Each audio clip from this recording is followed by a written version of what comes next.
L'Iran vient de poser des exigences impossibles. Alors l'armée américaine a répondu avec fermeté. Une image d'un F-35 patrouillant actuellement dans le ciel du Moyen-Orient a été publiée sur le compte X du CENTCOM il y a seulement quelques heures. C'est l'avion qui a pénétré l'espace aérien le plus défendu du monde pendant 5 mois consécutifs. Le 19 mars, l'un d'eux aurait été touché par des tirs au-dessus de l'Iran, mais il est rentré à la base. L'appareil a été récupéré, le chasseur a atterri en toute sécurité. Et dans toute l'histoire du programme F-35, dans toutes les forces aériennes qui l'utilisent, le nombre d'appareils confirmés perdus à cause de l'ennemi est... oui, 0 pointé. Et au cours des dernières 24 heures, l'Iran a émis 6 conditions pour la réouverture du détroit d'Ormuz. Et le POTUS, le président des États-Unis, pour ceux qui aiment les acronymes, a déclaré que l'Amérique allait simplement attendre. Non, tout va bien pour nous. On va juste se détendre, et je pense que c'est la réponse parfaite en ce moment. Nous sommes le 10 août tout le monde, bienvenue dans la vidéo. Voici les dernières nouvelles importantes à connaître. Voici le sujet principal que nous allons aborder. Des F-35 traversent le Moyen-Orient, effectuent des missions de combat en ce moment, patrouillent, font confiance, mais vérifient. 55 navires commerciaux ont fait demi-tour dans le cadre du blocus. Plus de 20 navires de guerre américains sont sur la ligne de blocus. Dernière nouvelle sur les terminaux pétroliers de l'île de Kharg. Il semble qu'ils soient complètement vides à ce stade. Les satellites repèrent des pétroliers qui ont éteint leurs transpondeurs. Évidemment, ils vont essayer de s'échapper du blocus, mais cela ne semble pas très bien fonctionner pour eux. 6 exigences de Téhéran et une réponse très brève de Washington, en gros. Et puis dans la section récapitulative, nous allons parler de 8 pétroliers sanctionnés qui tentent de rejoindre l'Arctique depuis la Russie. C'est assez fou. Et puis, le Japon signe discrètement un chèque énorme, encore plus important que celui de la marine américaine, pour un système spécifique dont nous allons parler. Et puis, un port de drone fortement fortifié, ou un vertiport comme on pourrait l'appeler, près de la Maison Blanche. Et qu'est-ce que cela signifie?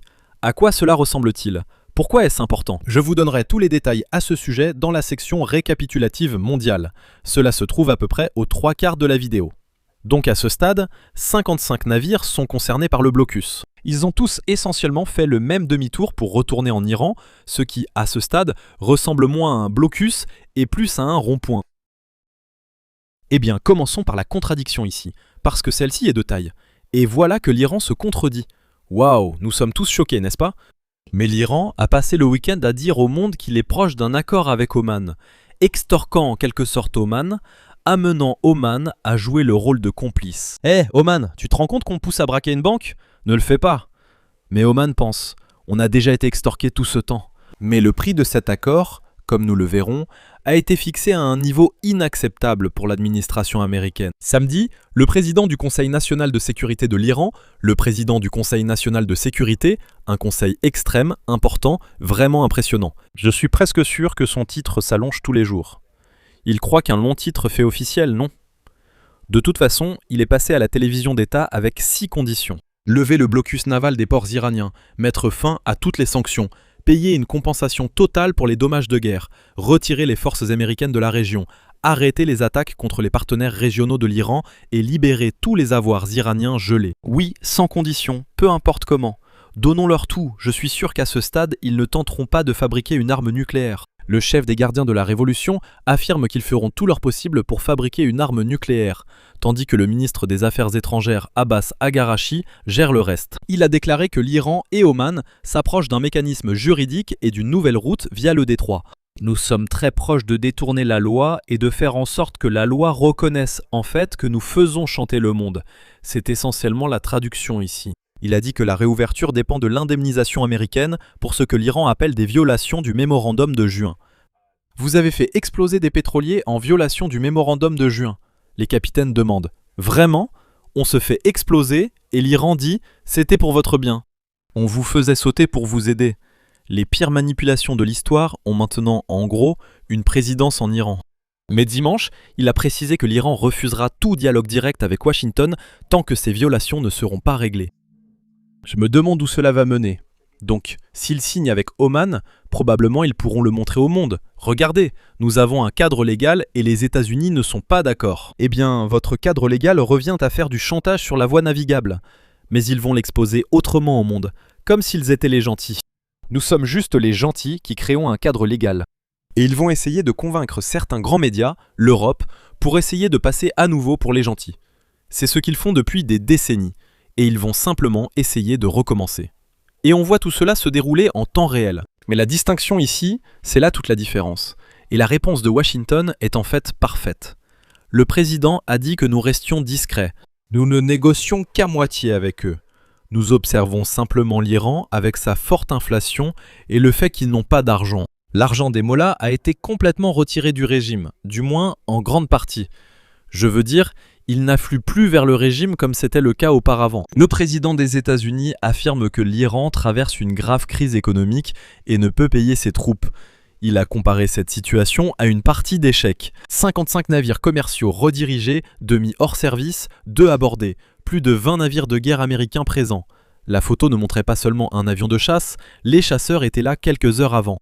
Et puis des marins debout sur la passerelle du destroyer USS Ross. Mais voici comment on verrouille réellement un littoral tout en continuant de faire ce que dit le président et en restant discret. Et c'est un peu ironique, mais c'est ironique mais dans le bon sens, parce que le F-35 fait partie intégrante de ce blocus lui-même. Le blocus, c'est plus de 20 navires.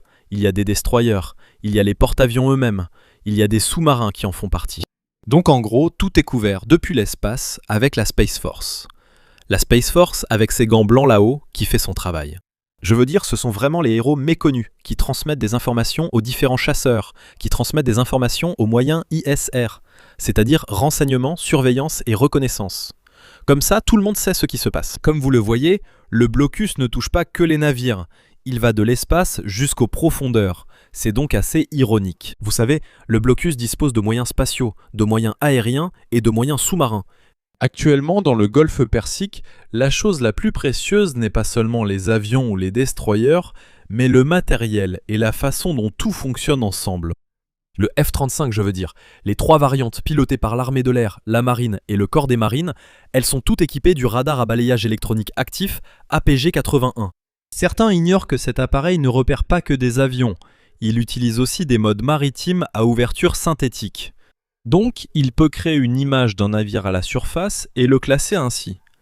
Et autour se trouve le système AN-AQ-37 à ouverture distribuée. 6 caméras infrarouges, couverture sphérique et le système de guerre électronique AN-ASQ-239 qui se contente d'écouter.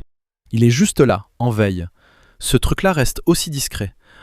Le président pourrait simplement placer un F-35 sur le toit du port de drone prévu à la Maison Blanche et le laisser capter des données et écouter. Mais les propres images du CENTCOM du 2 août montraient ce F-35 Bravo des Marines décollant d'un navire d'assaut rapide, ce qui est impressionnant de voir cette machine à l'œuvre. Les F-35B décollent sur courte distance et atterrissent verticalement. Et il y a eu plusieurs jours où les F-35 Alpha, c'est-à-dire le F-35A de l'armée de l'air, effectuaient des ravitaillements et des missions au-dessus de la région, en s'assurant qu'ils peuvent classifier toutes les différentes données maritimes qui aident à faire respecter ce blocus lui-même. Rappelez-vous, les images satellites électro-optiques peuvent être fusionnées avec l'analyse comportementale de la façon dont ces vedettes d'attaque rapide manœuvrent, si l'Iran utilise encore ses petits sous-marins rapides. Et des satellites passent constamment au-dessus de cette zone.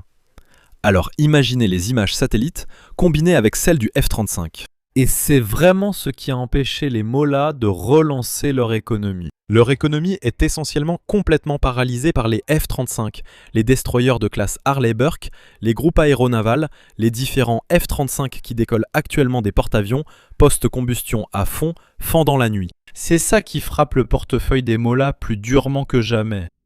Et au final, ils ne peuvent rien y faire parce qu'il a été confirmé que les variantes du F-35 présentes là-bas sont également axées sur cette mission maritime. Certains disent que les navires peuvent franchir le blocus, mais quid des F-35 qui les suivent constamment? Ces navires ne passent pas inaperçus. Ils se voient à des kilomètres, comme un vous savez quoi dans un pantalon de survêtement. Ces gros pétroliers, ces méthaniers qui essaient d'aller à l'île de Karg, qui essaient de s'y rendre ou d'en partir. Au final, il est clair qu'on peut continuer à débattre ici, comme on l'a vu dans les commentaires précédents. Bizarre, des trolls dans les commentaires? Non, on ne s'y attendait pas du tout. Et ils disent, des navires ont franchi le blocus. Eh bien, bonne chance pour essayer de faire passer un de ces gros pétroliers sans être repéré par un APG-81 embarqué sur un F-35. Ça n'arrivera tout simplement pas. Mais ces appareils mènent actuellement des missions impressionnantes de renseignement, surveillance et reconnaissance. Et en ce moment, il y a un ingénieur de Lockheed quelque part qui a passé des décennies à perfectionner la signature radar de cet appareil. Et maintenant, la mission consiste simplement à rester là-haut et à être un oiseau invisible, tout simplement. C'est un peu comme faire de l'observation d'oiseaux en étant invisible. Donc, cet appareil est là-haut, tel un faucon qui observe d'autres petits oiseaux, mais il est complètement invisible. C'est un faucon invisible. On peut le rebaptiser ? On peut renommer le F-35 ? Mais souvenez-vous, Téhéran est très désespéré en ce moment, parce que Téhéran a créé quelque chose appelé l'autorité du détroit du Golfe Persique, et a déclaré qu'aucun navire ne peut passer par le détroit d'Ormuz sans un permis qu'elle délivre.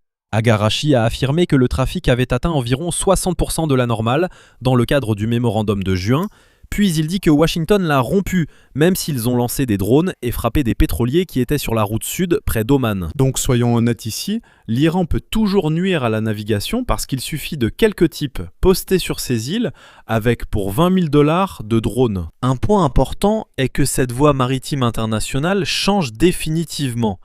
Elle change complètement, car nous avons connu plusieurs incidents violents ces dernières semaines. Des membres d'équipage, tentant simplement de gagner leur vie dans le détroit d'Ormuz, ont perdu la vie. Selon des rapports, l'Iran en aurait tué 17 jusqu'à présent. C'est pourquoi le trafic marchand s'est effondré. Mais qu'est-ce que cela nous montre ? Est-ce que cela signifie que le monde doit simplement se plier à la volonté des terroristes ? Les États-Unis devraient-ils simplement partir ? Hé, terroriste, nous avons décidé de te laisser faire, d'avoir une armée, une arme nucléaire et de contrôler ce commerce à Ormuz. Je veux dire, imaginez si les États-Unis avaient fait ça avec Pablo Escobar ou Al Capone. Pablo Escobar, tu sais quoi ? Même si tu fais du trafic de fentanyl et des tonnes de cocaïne et que tu gagnes environ 2 milliards de dollars par an, on va juste te laisser avoir une armée. En fait, pourquoi ne pas te donner des F-35 ? Et si on te vendait carrément des F-35 ? Je veux dire, tu pourrais imaginer si c'était une situation qu'on laissait se produire. Je veux dire, ce régime iranien, les gardiens de la révolution, sont devenus bien plus puissants qu'ils n'auraient jamais dû l'être parce que personne ne les a jamais défiés. Personne n'a jamais eu le cran de les défier. Donc maintenant, tu vois que ça commence vraiment à changer. Au lieu de leur permettre d'avoir l'armée qu'ils avaient avant, ils ne l'ont plus. Maintenant, ils vont compter sur des tactiques de guerre par procuration. Vous êtes arrivés à la section du tour d'horizon mondial, mes amis. Donc, quelque part au nord de la mer de Laptev, il y a des premiers officiers sur des pétroliers russes qui transportent on ne sait quoi à ce stade. Apparemment du carburant, du diesel, du pétrole. Mais en réalité, ils organisent pratiquement une traversée clandestine, et ils utilisent l'Arctique pour le faire. Ils empruntent la route maritime du Nord. 34 pétroliers ont emprunté cette route pendant toute l'année 2025. Et ce voyage sert à essayer de cacher et dissimuler tout ce qu'il pourrait transporter. Donc il pourrait être chargé de pétrole russe, d'armes, ou il pourrait s'agir de cargaisons d'armes illicites combinées avec du pétrole. Et pendant ce temps, nous savons que le Japon a testé des Tomahawks américains la semaine dernière. Depuis le destroyer Aegis Chokai, c'était une première. Et puis, le 7 août, le Pentagone a attribué à Raytheon un contrat de 745 millions de $ pour les missiles Standard Missile 3, ces intercepteurs SM-3 Block 2 Alpha. Si vous regardez la ligne de financement, le Japon a investi 277 millions. La marine a investi 275 millions. Pourquoi est-ce important ? Un allié vient de dépenser plus que la marine américaine pour des intercepteurs américains. Et la seule contrainte restante, c'est la rapidité avec laquelle les États-Unis peuvent fabriquer ces engins. Vous êtes à la section d'analyse stratégique après 40 coups. Approfondissons pour comprendre la situation. Donc tout le monde ici interprète les 6 exigences de l'Iran comme une démonstration de force dans une bonne partie des grands médias. Ils se disent « Waouh, il crée un cadre juridique ». Mais en les relisant, on voit que l'Iran fait simplement ce qu'il a toujours fait. Faites semblant, paraissez légitime, cherchez le soutien de l'Europe, du Royaume-Uni, de la France et d'autres pays pour qu'ils disent « Ce sont juste des braves types ». Ce sont de braves types. Laissons-les assurer la sécurité des navires dans le détroit d'Ormuz. Le Royaume-Uni veut garantir cette sécurité car il y a un intérêt particulier. Et quand on pense à ce que fait aussi le Royaume-Uni en fournissant cette assurance, quel intérêt ont-ils à rendre le détroit d'Ormuz plus sûr qu'il ne l'était auparavant ? Si c'est plus dangereux, les frais d'assurance augmentent. Les navires devront toujours passer par là, mais il leur faudra une assurance.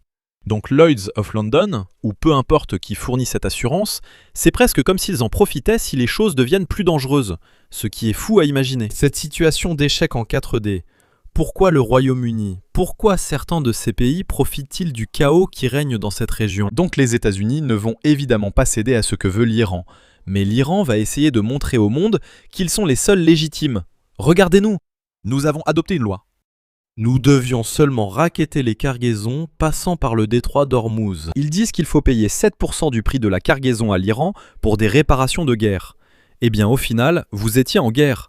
Ce n'est pas comme ça que la guerre fonctionne. Et puis hier, vous avez posé des questions sur le pétrole de l'île de Karg, Où 90% des revenus d'exportation du régime passent par 3 postes d'amarrage sur cette île. et d'après ce que j'ai trouvé, ces 3 postes d'amarrage Sont restés vides entre 10 et 22 jours. Donc à ce stade, c'est un vrai problème. Cela signifie que certains d'entre eux pourraient se bloquer. Ils pourraient ne plus pouvoir les utiliser. donc la plupart des médias traditionnels n'en parleront pas. Évidemment, il y a des factions qui sont achetées et payées. J'espère donc que vous avez obtenu ici des informations que vous ne trouverez nulle part ailleurs. Merci beaucoup d'avoir regardé les gars, j'apprécie vraiment votre présence ici. Que pensez-vous qu'il va se passer maintenant? Nous aimerions connaître vos avis, dites-le moi dans les commentaires ci-dessous. Merci beaucoup à tous d'avoir regardé, on se retrouve dans la prochaine vidéo. Ici Max Afterburner, fin de transmission.